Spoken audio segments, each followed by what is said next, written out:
Want to introduce a little bit Professor Arnold Rampersad. So he is a Sarah Hart Kimball Professor in the Humanities and a member of the Department of English at Stanford University.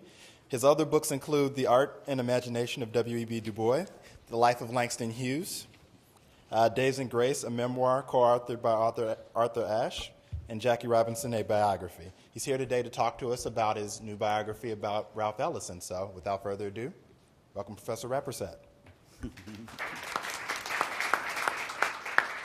Thanks very much. Thanks very much. It's a lot of fun being here. Once I found a place to park, it was fun.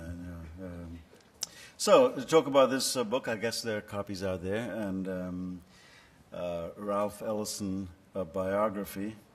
I was chatting at lunch with a couple of people, and I was asked how I came to write the book, and I explained that a publisher had asked me to consider writing a biography of Ralph Ellison, and I said, well, I'm really not interested in that, in Ralph Ellison.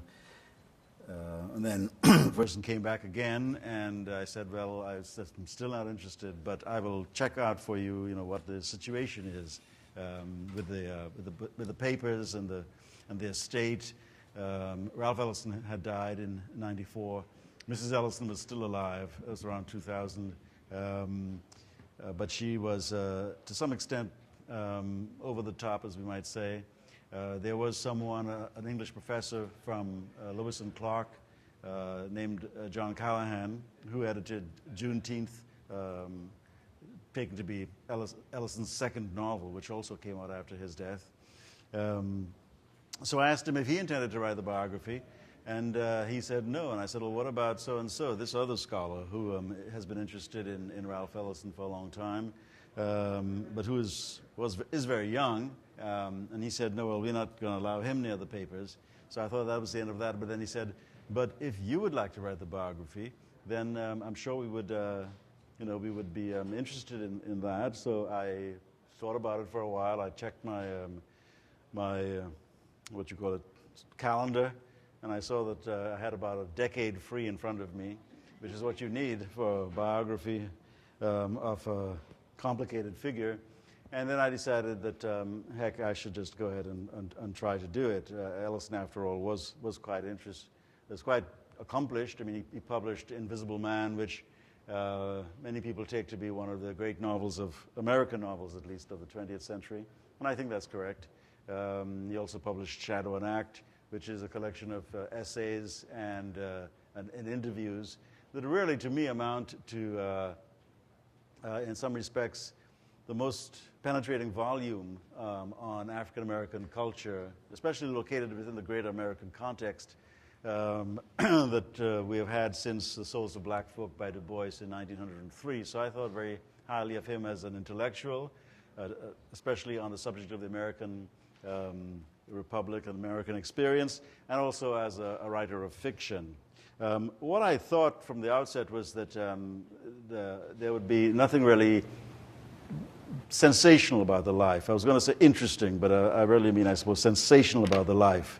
In fact, I looked up the proposal recently that I made to Alfred A. Knopf Incorporated, my publisher, with this book, with the Jackie Robinson book, and also with the Arthur Ashe book. And I didn't want to fool them in any way. I didn't want to make them think that I had some hot information in the papers that would turn into a sensational book. And I remember writing to them, and I quote from myself, I do not intend to write mainly an intellectual biography, and so on and so forth. Frankly, there is little that appears to be sensational about the texture of Ellison's private life. His first marriage ended quickly, but his second endured. He left no children. Still, I said, Ellison is one of the important American literary figures of the 20th century, and the importance of his example and also of his ideas about the fluidity of American culture seems only to grow, even as his only novel persists as one of the grander achievements in American literary history. So there I was saying that there really wasn't anything special about the life, apart from the art. Well, I was wrong. as I got deeper into the papers, I saw that I was wrong. The life wasn't sensational in the sense that, say, Edith Wharton's life proved to be sensational in the hands of the biographer R.W.B. Lewis, who's an important figure for me, a close friend of Ellison's, but also someone who influenced my own writing of biography in the case of Langston Hughes. Well, what Lewis discovered about Edith Wharton, for example, is that she had this interest in pornography and wrote at least one pornographic story, which he helpfully publishes at the end of his biography of Wharton. So there was nothing sensational in that respect, but there was a sensational in Ellison's life when one considers the the veneer, the sleek veneer or patina or patina, however you want to pronounce it, of circumspection, command, and control that he seemed to epitomize, and that he seemed to want people to, that's where he wanted people to see him. Command, control, smoothness, authority. But as Cornel West told me one morning in an airport in Madison, Wisconsin, when I ran into him, he had known Ellison briefly in Ellison's lifetime, but he had a good sense about Ellison's interior life, despite the brevity of that meeting. And he said, "What is true about Ellison is true. It reflects what is true of the core of Ellison. Reminds me," Cornell said, "of what T.S. Eliot wrote about Matthew Arnold." Quote, "He had no real serenity, only an impeccable demeanor."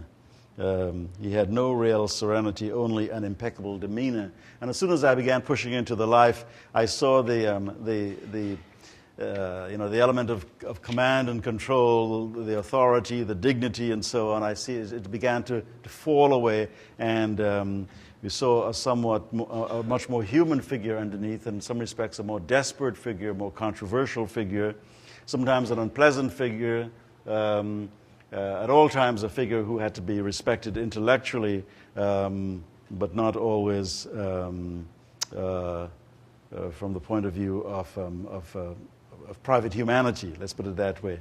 The most frequently asked question about Ellison that I get, and I still do get it, is why didn't he publish a second novel in his lifetime? He published Invisible Man in 1952, and he died in 1994. And he kept writing from 52 to 94, and kept promising that the novel was about to come out that fall, next fall, in the spring, and so on. And well, he turned out to be one of the most egregious slowpokes in American writing. But equally important, I think, although it was very seldom asked, is how did he come to write the first novel? How did he come to write a book as sophisticated, given his background in particular, as sophisticated, as complex, and possibly as timeless as Invisible Man, given his background? How did he do it, given his late start as a writer?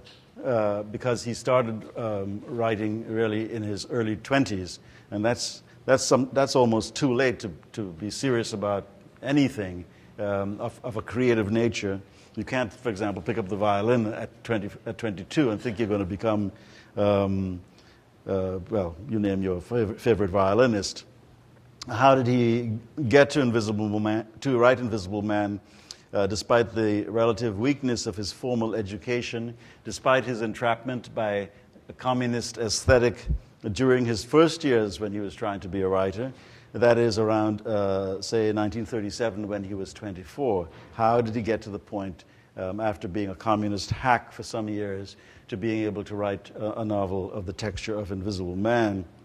Well, it soon became clear that I was dealing with an extraordinarily complicated man, one much admired and liked in certain circles, but also despised in certain other circles.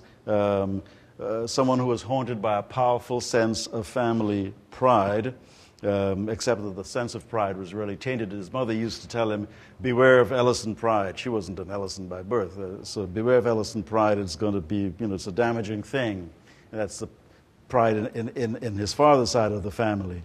The sense of pride was tainted, really, when he was a growing boy. and also an adolescent, and later on by an overwhelming sense of frustration, denial, loss, and rage.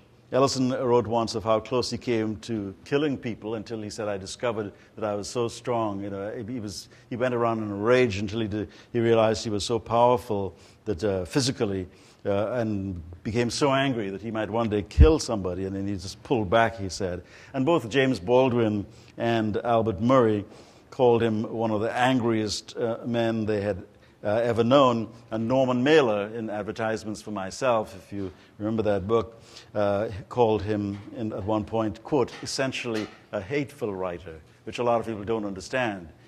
What I don't understand is how Mailer, with a limited knowledge of Ellison, could have penetrated so deeply to the core of Ellison, because I think that in some respects it's an extraordinarily astute remark. The Ellison pride went with a sense of being constantly humiliated. The family pride had to do with achievements, especially during the Reconstruction in South Carolina, of his father's side of the family. His father's father, his paternal grandfather, had lived in Abbeville, South Carolina, had been a person of some standing in the town during the Reconstruction, that period after the Civil War, before the Union armies withdrew, before whites reclaimed the South, the positions of power.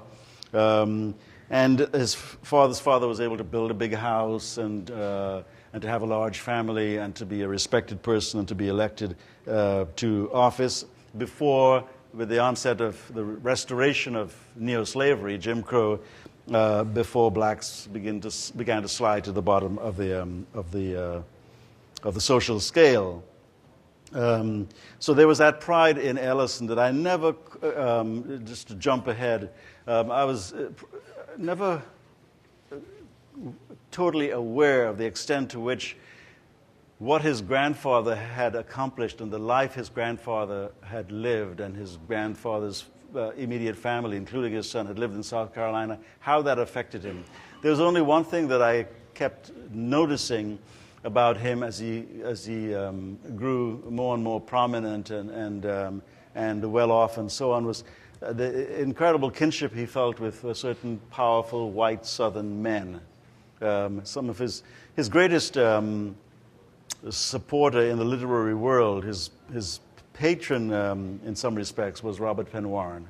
He was a very close friend with William Styron of Virginia, author of Nat Turner. In fact, Styron spoke at his death, the only writer to do so at Ellison's funeral.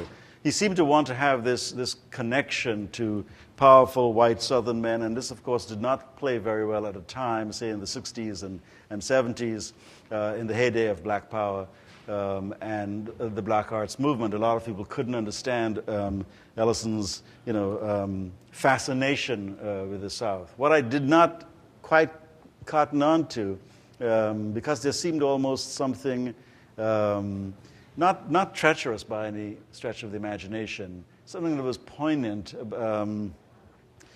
but verged on the bizarre about this fondness for this particular kind of company.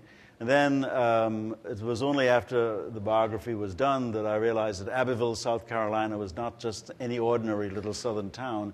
It was a town where the Confederacy held its last cabinet meeting. And John C. Calhoun lived there. So wrapped up in Ellison's sense of self and of the Ellison past was this idea of sort of twinned ideas or contradictory ideas, but amounting to, I think he harkened back at times to this world in which his grandfather had lived as a powerful man, able to provide for himself and for his family in an attractive way, and in the mind's eye, at least, Abbeville, South Carolina, was a kind of harmonious world. Of course, a lot of people would say, how could it be harmonious if it's the center of the Confederacy? But in Ellison's mind, in any case, and I think it's mediated importantly, this attraction to the South, to the white South, to white Southern men, it's mediated by his total devotion, after a certain point, to William Faulkner. And although Faulkner was critical of the South, Faulkner was very much of the patrician South. And I think somehow in Ellison's mind, these things came together. What was really terrible was that this vision really conspired to keep him from refinding his own voice, and I think stood in the way of his finishing that second novel. Great parts of it are Joycean, like James Joyce.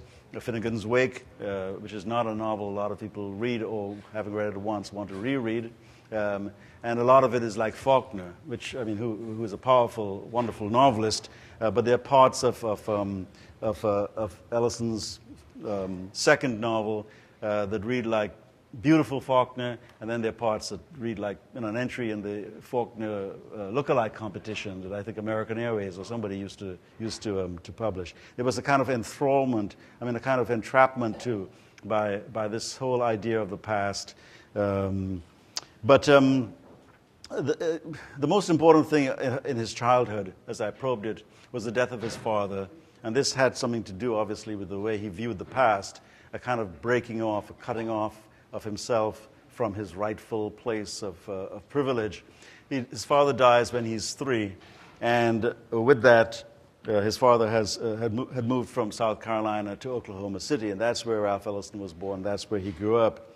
But his father dies in a freak accident when the boy is 3, and thereafter, the family just begins to sink in the social scale, in economic scale, economic order. His mother, for most of her life, works as a hotel maid. It is very, very difficult for a woman to find work, for a black woman to find work at that time, and have enough money to sustain an ambitious child, just very hard to come by. As a result, I think, in some respects, he both loved and hated his mother. It's almost inevitable that if one of your parents dies, you're going to, at some point, in moments of stress, blame the other, and perhaps even wish that the other had, that one had lived and the other had died. Also, the fact that his father died almost guaranteed that he would sink economically, whereas if his mother had died, his father would have still gone on, producing the money, the income that he had produced all along. So I think constantly, as Ellison was growing up, he lived in this double world of sensing his father's loss, sensing his mother's love, feeling Ellison pride, learning to be a trumpet player, leader in the student orchestra, big man in the school, the local high school, dressing well, having certain kinds of friends, but also always aware of grinding poverty, but also of fatherlessness, a profound fatherlessness, so that he was unprotected for much of his life, and it drove him to becoming a rather bitter figure, I would say. He has no money when he leaves high school in order to go off to college. He watches as lesser students go off to college at this place or that place in the South or in the North, till finally, after 2 years after leaving high school, he sets out for Tuskegee, Alabama. He does so riding the rails as a hobo in one of the really decisive and frightening moments, episodes in his life, something on which he would draw, but something which also underscored the extent to which he was vulnerable as a person. And much of his later life, especially when he became well-to-do and acclaimed, I think he never lost that sense of vulnerability, and it played out that kind of feeling often plays out in his creation and maintenance of certain kinds of antagonisms. At Tuskegee Institute, he was sort of tricked into going there to be a trumpeter in one of their 3 orchestras. Music was important at a certain level. At another level, it was not important because Booker T. Washington's Tuskegee Institute was essentially an ag school. Washington had always emphasized practical training for blacks. Someone with an artistic temperament, one interested in books, as Ellison quickly became, in addition to serious music, well, you were really on the fringes there. He claimed to have been hounded out of Tuskegee by a homosexual dean of students, and I was able to find evidence of that. In his junior year, 1936, after a frustrating time at Tuskegee, he decides to go to New York, see if he could make some money and come back and finish his senior year. But I don't know if he ever really intended to come back. In any event, he never did come back. The next time he saw Tuskegee was when he came back as a somewhat famous author. So he goes to New York in 1936. On the second day, he is in Harlem at the famous 135th Street Y. He runs into Langston Hughes, who takes him up, helps him, encourages him, gives him various opportunities. And through Hughes, he meets an even more important literary figure, really, and that's Richard Wright. Hughes is so generous that Hughes writes to his friend Richard Wright in Chicago, who lives in Chicago, and says, if you ever come to New York, you must look up this young man named Ralph Ellison, who is so interested in your work and who is so bright and promising. And in fact, in 1937, Wright does move to New York. He is on the brink of extraordinary success, greater success than any black American author had ever had, I think. He was about to publish Uncle Tom's Children in 1938, which would bring him to the fore. But then also in 1940 would come Native Son, which would sell at least 250,000 copies right off the bat as a Book of the Month Club selection. And in 1945 would come Black Boy's Autobiography, which would sell equally well and confirm Wright as really the greatest living African-American author.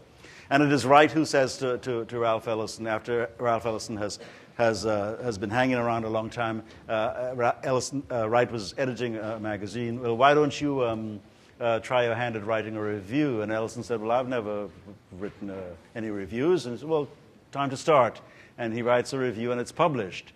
And then Wright says, well, that was good. No, why don't you try a short story? And Ellison said, well, I'm not interested in fiction. I'm a musician, a sculptor, well, why don't you start? And it was, the short story was published posthumously, but from that moment on, around 1937, the year his mother dies, Ellison begins a long, hard grind towards making himself into a writer.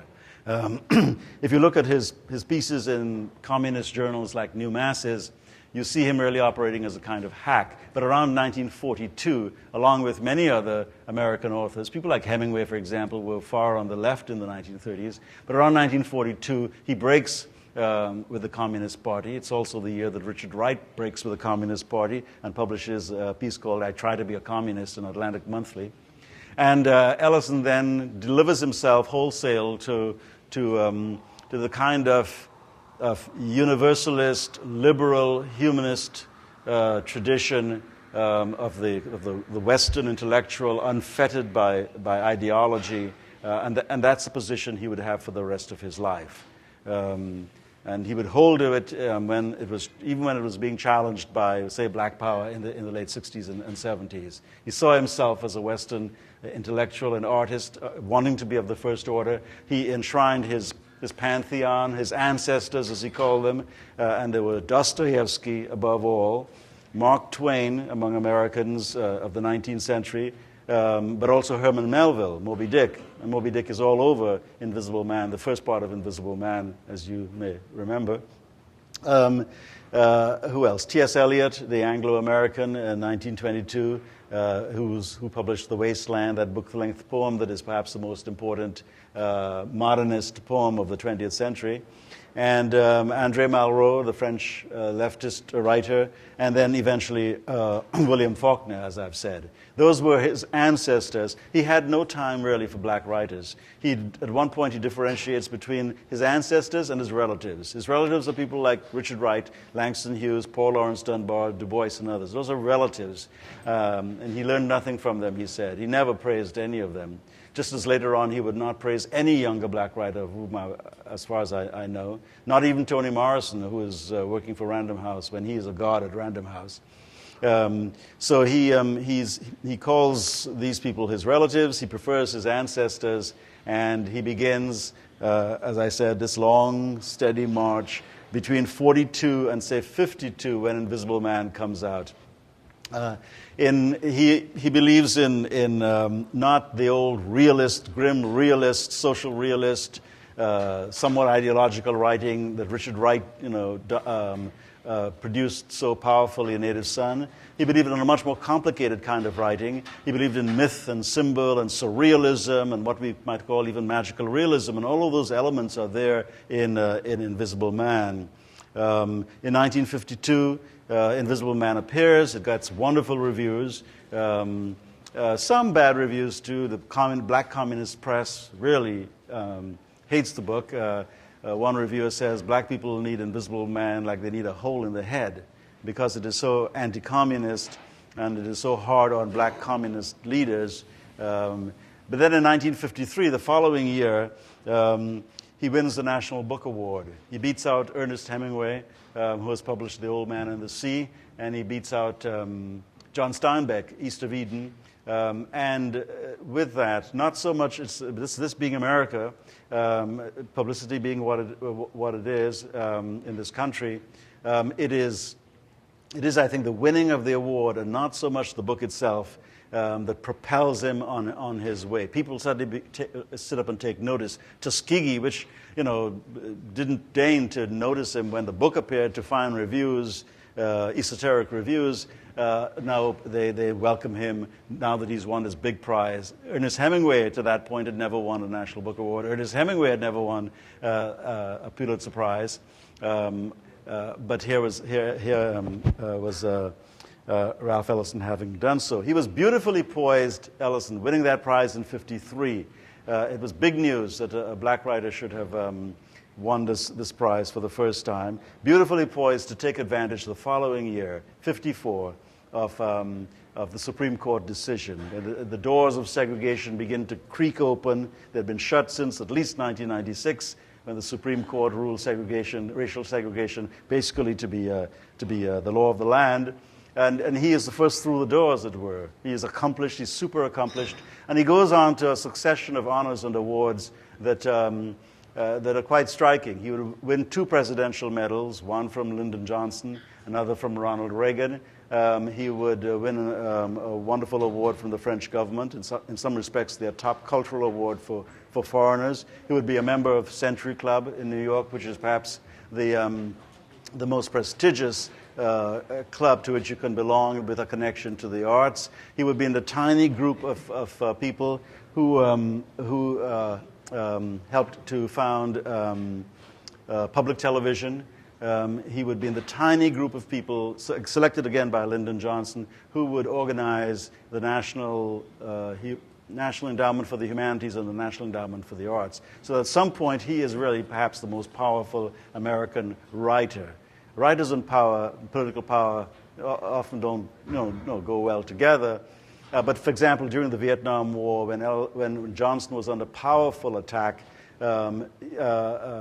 Ellison sticks by his side and outrages a lot of people by appearing to be for the Vietnam War and for Johnson. I mean, it's not simply that he loved power. He also respected what Johnson had done with the Civil Rights Acts and so on of '65. But he has this closeness with him. And there you might say begins, if you want, you could say it shows, Ralph Ellison in the fullness of his being as a cultural force, or you could say he begins to be corrupted. Either way, or you could find some room in between.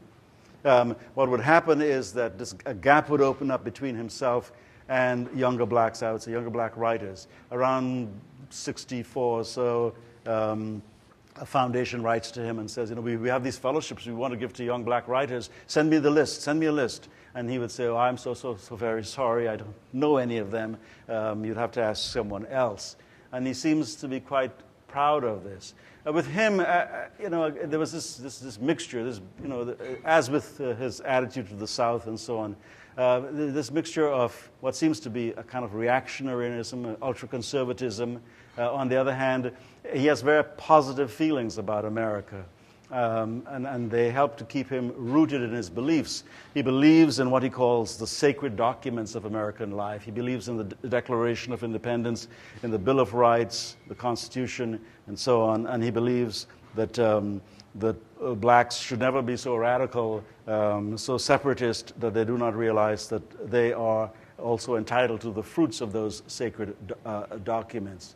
By the 60s, he is being reviled on the campuses, even as the sales of his books go up in response to the whole Black Power movement and the Black Studies movements on the campuses.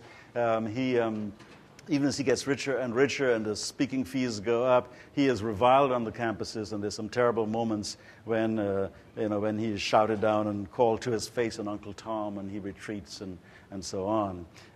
All along since 1954, 52, he's been trying to write the second novel, and then it gets more and more embarrassing. In 1967, he buys a house, a country home, like a good bourgeois New York intellectual. He buys a country home not upstate New York, in the Berkshires in Massachusetts. Unfortunately, that same year, 1967, the house burns down. And thereafter, he would use that burning down. I mean, it was a crushing kind of thing. He wanted so much to belong to the American past, the heritage, the tradition, the grand tradition of American writing. He wanted to be in the place where Emerson and Thoreau and Whitman and Melville and so on had lived. And here his house burns down the very year that he buys it. So there's a period of confusion. But he would use this again and again as an excuse when people would say, oh, well, where is the book? You keep saying that you're writing this book, but or when his publishers say, well, we did give you that $100,000 fresh advance. Where is the book? They wouldn't dare put it quite that way, but they would come and ask the same question all the same. And he would use it. It became my duty to try to track down the facts, to look at correspondence after the fire, to see what he was saying in the first few years, first few weeks actually, first few days even, he had lost. And it was very clear that he hadn't lost that much.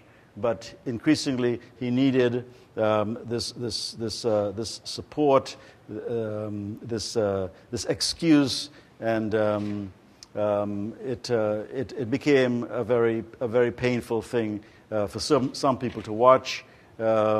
Eventually, at the end of his life, I am pleased to say, or was pleased to see, there came a kind of rapprochement, a kind of younger writers turning to him, despite his coldness, despite his turning to him and recognizing what he had achieved with Invisible Man, what he had achieved with Shadow and Act, the essays I spoke about.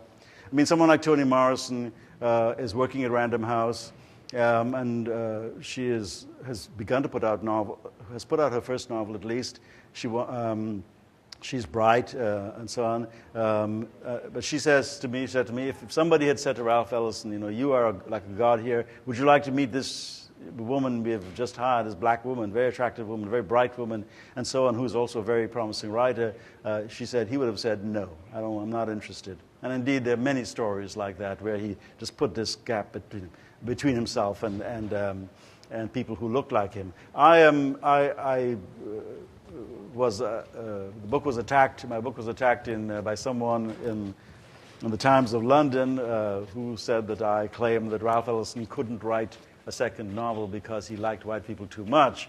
Well, that's gross misrepresentation of what I'm saying. It's not that he should have loved white people less. It's just that I think he should have been more comfortable around black people, with younger blacks in particular, because he was trying to write about the black world. If he wasn't trying to write about the black world, he could have done what he wanted with his relationships in the black community. But since he wanted to write a novel that partook of the texture, the living texture of black culture, it was fatal, I think, for him to have set up and maintained this kind of distance between himself and people who looked like him. As I said, by the end of his life, he was able to come to a kind of meeting of the minds with them. He never budged from his own positions. He was not one to second guess himself. But they came around and sort of forgave him as an older writer who could therefore be whose faults could be excused. He maintained his high standing. He was very close friends with people like Saul Bellow, Alfred Kazin, Robert Penn Warren, as I've said, William Styron, Arthur Schlesinger Jr. He had lots of powerful people as friends who also considered him extremely brilliant and fun to be around and so on. He lived this dual life to the end of his life. He published a second collection of essays and whatnot as in the 1980s, late in the 1980s. Died in 1994. I think happy to some extent with himself, but if he, in fact, was unhappy with himself or saw himself in any way as having failed at a critical moment of his life, he certainly never showed it. His reputation, I think, remains relatively high because of the power of Invisible Man. It is a book that some people, don't care for as much as others do. The African-American writer Ernest Gaines, for example, I spoke to him and he said, that book in Shadow and Act, I think it's the finest collection of essays I've ever read. And certainly the finest collection of essays on black literature. I said, well, what about Invisible Man? He says, I read that book once. I tried to read it again. I just couldn't get through it. Just like a collection of essays to me, which doesn't quite make sense. These writers are envious of one another, I think, to some extent. Maybe we all are of one another to begin, in the final analysis. But it is true that some people find Invisible Man a rather cold novel. Certainly, it does not favor the domestic. It doesn't deal at all with romantic love. It is not soft in certain ways that some people find crucial. But any way you look at it, I think you circle it, you see a novel that is really extraordinarily well constructed and displaying brilliant strengths of a young writer, the brilliant strengths of a young writer who is taking on the world and aiming for the heights, the absolute heights of literature. A very exhilarating thing, even though I think side by side with that ambition, goes the overreaching that would result in many people seeing his life as a kind of tragedy. Morrison himself said, well, I don't see his life as a tragedy. I see it as, it doesn't have the dimensions to be a tragedy. Other people see it as a tragedy, then still other people see it as an unqualified, an absolute success. The novel, not the novel, what a mistake. The biography reveals a lot that is unflattering about Ralph Ellison. And reviewer after reviewer has noted that. But I'm glad to say that most of them also say that finally the biography is very fair about Ralph Ellison. What I think my final sort of statement about the book in this respect, the extent to which it exposes some of the meaner sides of Ellison. For example, is dealing with his wife of almost 50 years. The woman who supported him through thick and thin when he was not working and bringing any money, and she was working and bringing money. The way he treated her, or the way he treated his mother in some respects. These things some people absolutely do not like. What I say about a book like this, I mean, it is about finally the price of great art. And I talk to audiences and I say, you think you like great art, and you no doubt you love great art. Yes, you love great art. But great art always, almost always, I would say perhaps always, exacts a great price. It exacts a great price of the spouse, usually a wife. It exacts a price of the children in terms of neglect and abuse and so on. It doesn't have to be that way, but it so often is that way. Friends, and finally it exacts a great price on the artist himself or herself, who often turns towards melancholia, depression, alcoholism, suicide even, despair, in the act of producing great art. It doesn't come cheaply. And if you want a biography, that pretends that great art doesn't have exact a great price, well, this is not the one for you. Find some other kind of hagiography or whatever. But for me, it was exhilarating. It was an obligation to give a kind of, as much as possible, a full accounting of the cost it took to be Ralph Ellison and to have produced Invisible Man and the other books that he put out, and also the books that came out after his death. Ellison may yet be like Ernest Hemingway in that Hemingway, there are more books published by Ernest Hemingway after his death than before his death. And I think there are already more books published by Ralph Ellison after his death than before his death. It's all his work in any case. It's a complete picture. It's something that it's I think a very, very admirable achievement in American literary history and African American literary and cultural history. The fact that it's controversial, I think, only makes it that much more appealing. And on that, I think I will stop talking on that note. And thank you.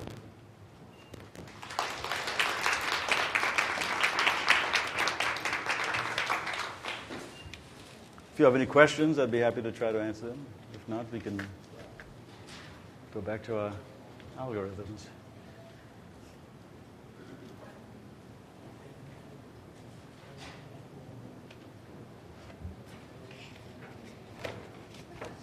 Mm-hmm. Was there one particular challenge about writing this book that, in retrospect, you feel was the greatest challenge in writing this book? The greatest challenge in writing the book? Mm-hmm. One challenge? Well, I mean, there were different challenges. I mean, for 3 years, for example, in the process of writing it, I became a dean at my university, and that just consumed a lot of time, and it led to a lot of frustration. How can I keep the book going? You know, the book is affecting the deanship is affecting the book, adversely in both cases.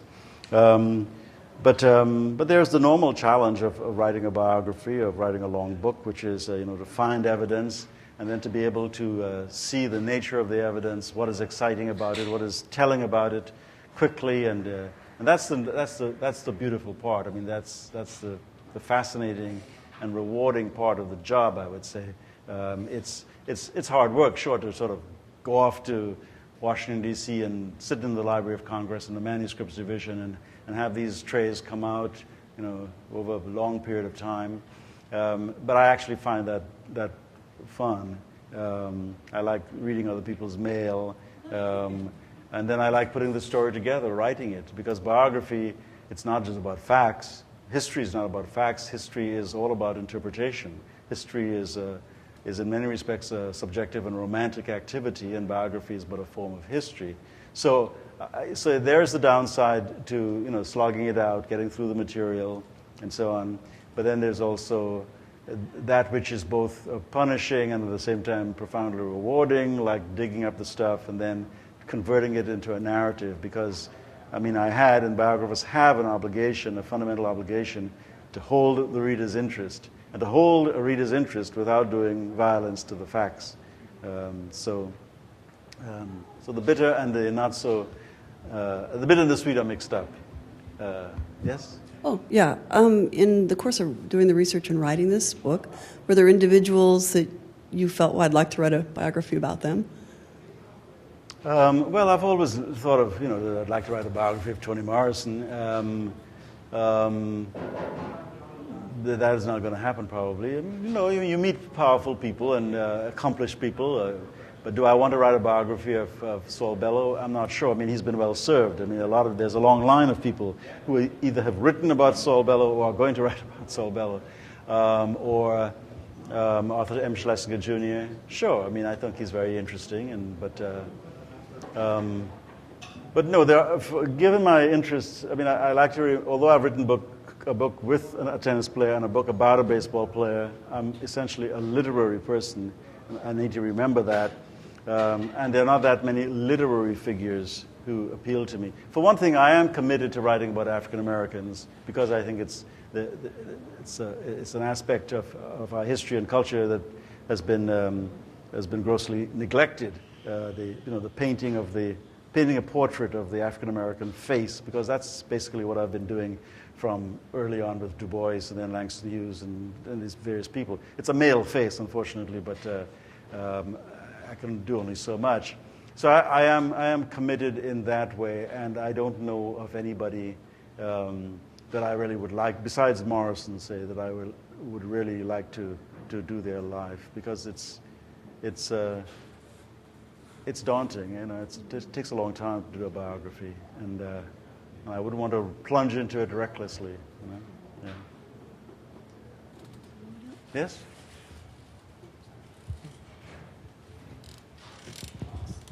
I came a little late, so I'm sorry if this has been addressed, but I couldn't help noticing that there are a couple parallels between Ralph Ellison's life and the life of the main character in Invisible Man.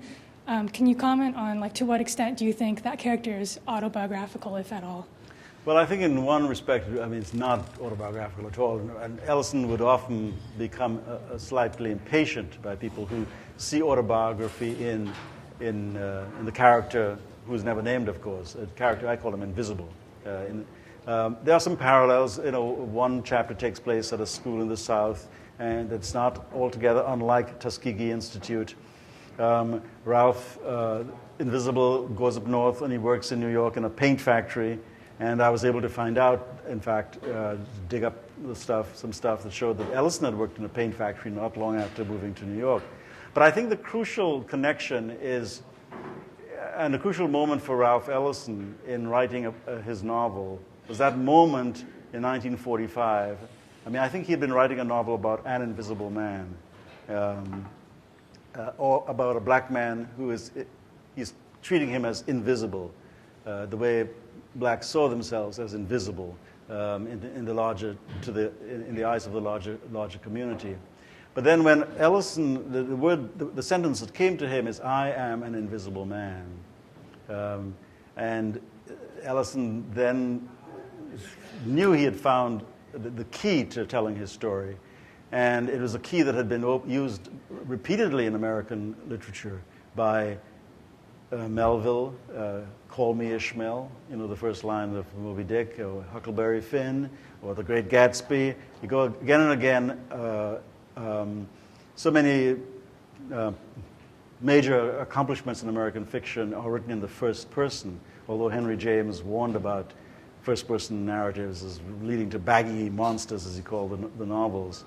But I think what it enabled, what it really helped Ellison, and especially as he tried to move away from the kind of gritty social realist fiction of Richard Wright, was that it allowed Invisible then to have a lot of the richness of sensibility and of knowledge even that Ellison himself had.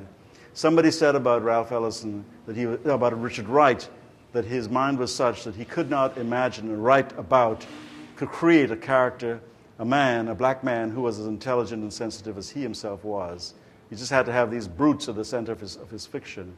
Well, in the case of Ralph Ellison, it helped enormously that slipping into the first person, he moved easily into having his principal character see the world with something of the richness of sensibility and also the peculiarity of sensibility.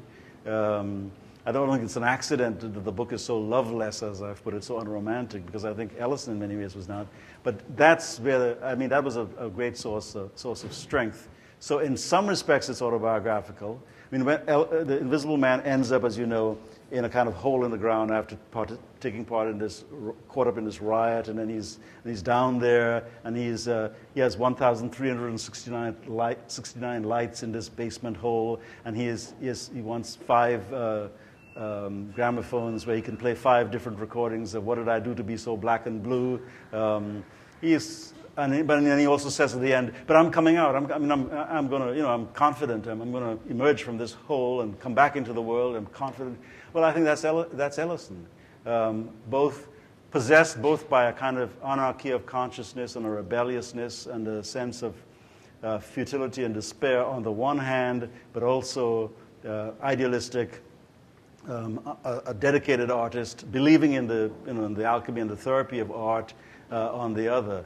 That is, there are moments in the text where you might say, well, the central character is not really consistent, or perhaps not really attractive. But I think, having said all of that, the central character is kind of Ellisonian, and especially when one remembers that Ellison was much younger than the Ellison he became, the less attractive Ellison who antagonized so many people later on. This was the Ellison of possibilities as he created this novel with the world in almost total anonymity, but hoping to do this great piece of work. So in that respect, I think the two people are very, very similar. And of course, it is invisible who writes the novel. I mean, that's how we have it in the first person, because he writes the novel. So although he seems to be a nutty, loony, down in his hole, we have proof that he came out there and did this. And I think Ellison would himself believe that he conquered so many of his demons, his own personal demons, in being able to create this work of art, which is really unlike any African-American novel before it. And unlike many American novels before it, because Invisible Man is very much a work of art that came out of America in the post-World War II period.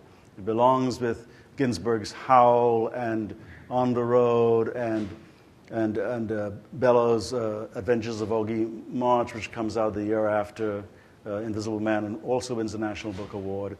It belongs to a new America, a much more complicated America in the post-World War II period. But it's a very good question, and it remains to be answered fully, I think. We have time for perhaps one more question.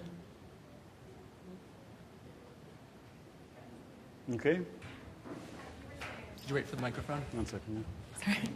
You were speaking about the sacrifice of producing art, and I wonder if because I've read your book on Langston Hughes and the book written with Arthur Ashe, and just love them. And I wonder if there is a sacrifice in writing art about art, and in the sense that you're writing about such completely different people. And Arthur Ashe and Langston Hughes seemed like such warm, huge personalities and very big-hearted people. And the depiction of Ellison is so completely different. And I wonder if, as a writer, if there was a sacrifice in writing about someone with such a completely, almost opposite character, particularly in relation to African Americans. Langston Hughes seemed to have a very different relationship than Ellison.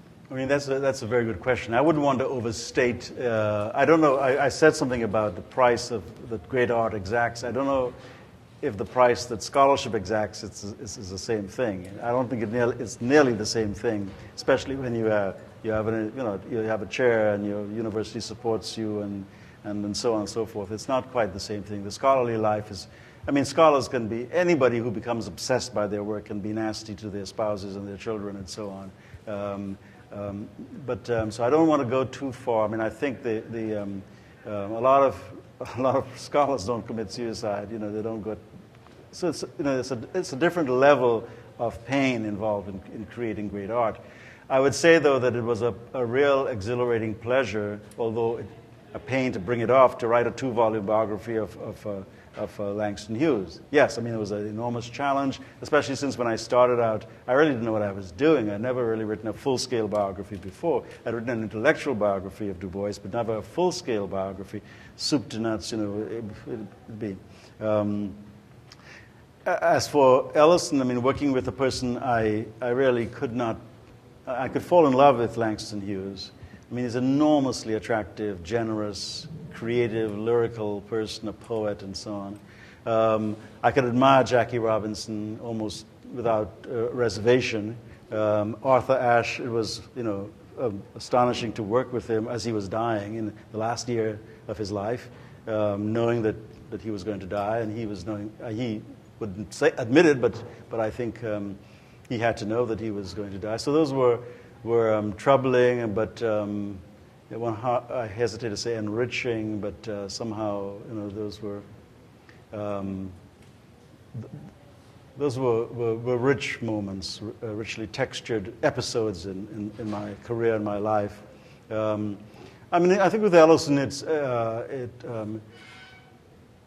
not, one is not dealing with the sweet Langston Hughes or the noble Arthur Ashe, but one is dealing with a major creative artist, and therefore one has to have respect for him, and that I never lost. I never lost my respect for Ashe, respect for Ellison as as a creative writer, never lost sight of the fact that one could write about his life and say this and that about him, but you have to come to terms with and acknowledge that he's left this body of work behind, and it is going to endure, and will endure long after your little sorry biography has